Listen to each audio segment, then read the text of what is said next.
Pandian store சீரியலில் அடுத்த ஒரு எபிசோடில் இந்த பக்கம் நம்ம வடிவு இருந்துட்டு என்னடா இது சென்னைக்கு கிளம்பி போனேன், இன்னும் ராஜி வீட்டுக்கே வரலையே, 2 நாளில் திரும்பி வந்துடுறதா சொன்னா, ஆனால் இன்னைக்கோட சேர்த்து 3 நாள் ஆக போது இன்னுமே வரலை. போன வேலை இப்படி நடந்துச்சோ தெரியல அப்படின்னு சொல்லிட்டு ரொம்பவே கவலையோடு இருக்காங்க. முத்துவேல் வர்றாரு.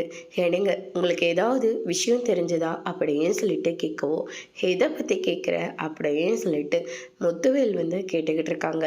இல்லைங்க, ராஜி இருந்துட்டு கோச்சிங் சென்டரில் செய்கிறதுக்காக சென்னையில் ஒரு மீட்டிங் இருக்கிறதா சொன்னாங்க. அந்த கோச்சிங் சென்டரை அட்டென்ட் பண்ணிவிட்டு அதுக்கப்புறமா இங்கே சேர்ந்துக்க சொன்னாங்க. அதனால தாங்க உங்களுக்கு ஏதாவது விஷயம் தெரிஞ்சுதா? ராஜி போய் 3 நாள் ஆக போகுது, ஆனால் இன்னுமே வீட்டுக்கு வரவே இல்லை, நெஞ்செல்லாம் படப்படன்னு அடிச்சுக்குதுங்க அப்படின்ற மாதிரி சொல்கிறாங்க. அந்த குடும்பமே திட்டம் போட்டு என் பொண்ணை இந்த வீட்டில் இருந்து பிரித்து கூட்டிகிட்டு போயிருக்காங்க.